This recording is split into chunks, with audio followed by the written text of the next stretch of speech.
Unnao civil lines स्थित सपा कार्यालय में युवा सम्मेलन का आयोजन हुआ। सपा जिला अध्यक्ष राजेश यादव की अध्यक्षता और अरविंद यादव मुख्य अतिथि रहे। कार्यकर्ताओं ने भाजपा सरकार के खिलाफ जमकर नारेबाजी की। स्वास्थ्य, शिक्षा और बेरोजगारी पर सरकार को घेरा गया।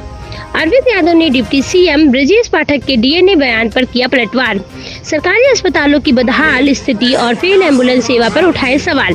सपा कार्यकाल में बेहतर स्वास्थ्य सेवाओं की बात दोहराई गई।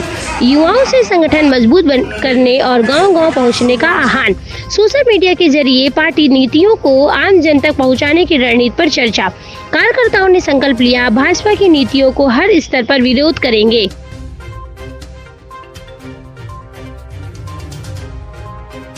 सम्मेलन एवं प्रशिक्षण कार्यक्रम था। इस कार्यक्रम में हम लोग उपस्थित हुए। उपस्थित होकर के समाजवादी युवजन सभा के सभी नौजवान आए थे। उन नौजवानों के साथ बैठा गया। जिलाध्यक्ष जी और हम सभी चारों यूथ पंटल के साथी और युवजन सभा के जिलाध्यक्ष अमन मंजुम जी सभी साथी बैठ करके हम लोगों ने मंथन किया कि कैसे भारतीय जनता पार्टी समाजवादी पार्टी को हराने के लिए झूठ, प्रेम, तमाम हथियारों को अपनाती है। वोटर लिस्ट से नाम काटती है, बूथों पे बूथ मैनेजमेंट करके समाजवादी पार्टी के लोगों को हराने का काम करती है। उसके लिए हम लोग ने मंथन किया और मंथन करके 2027 के चुनाव के लिए अपनी तैयारी शुरू कर दिया है। हमारे नौजवान बूथ को मजबूत करेंगे और बूथ को मजबूत करके समाजवादी पार्टी को जिताने का काम करेंगे। माननीय अखिलेश यादव जी के संदेश को लेकर के संदेश दूत बन करके बूथों पे जाएंगे, बूथ पे गलियों में घूमेंगे, पीड़ित समाज के लोगों के बीच में जाएंगे, गरीबों के, शोषितों के, पीड़ितों के बीच में जाएंगे और जा कर के उनसे अपनी बात को कहेंगे, उनको बताने का काम करेंगे कि कैसे भारतीय जनता पार्टी ने आपके रोजगार को मारा है, किस तरह से वादा किया कि साल में 2 करोड़ रोजगार देंगे, कोई रोजगार नहीं दिया। उन्होंने वादा किया कि काला धन आएगा और हर घर में 15 लाख रुपया जाएगा, हर आदमी के खाते में 15 लाख जाएगा, कहीं नहीं गया। उन लोगों ने जो भी वादा किया सारा वादा झूठा निकला और झूठा बहका करके जनता से वोट लेने का काम किया।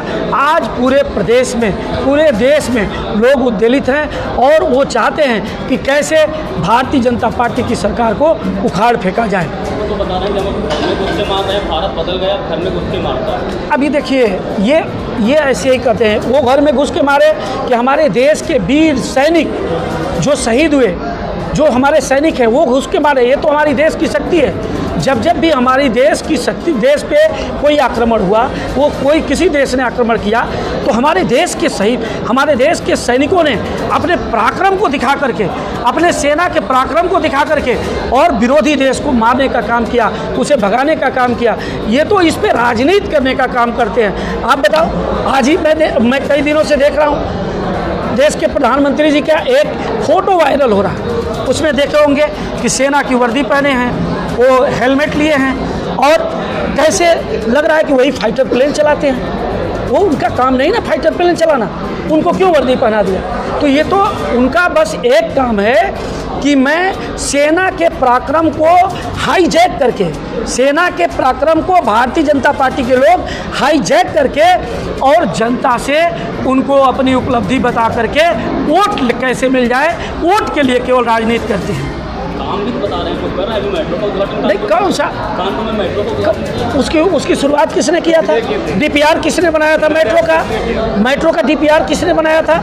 उसमें उसी भारतीय जनता पार्टी की जब दिल्ली में सरकार थी और उनके जो केंद्रीय मंत्री थे वहाँ आए हुए थे और माननीय अखिलेश यादव जी मुख्यमंत्री थे और उन्होंने उद्घाटन किया था।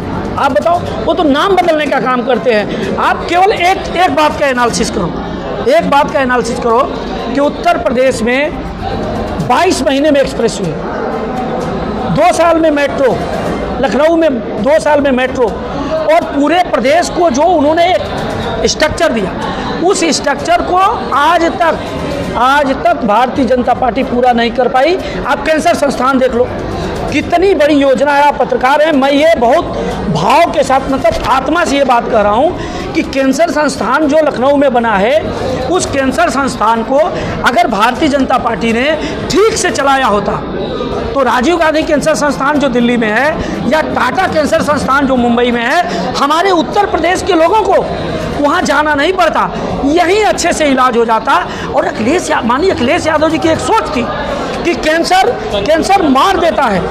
भाषा में पीएम ने कहा है कि दुश्मन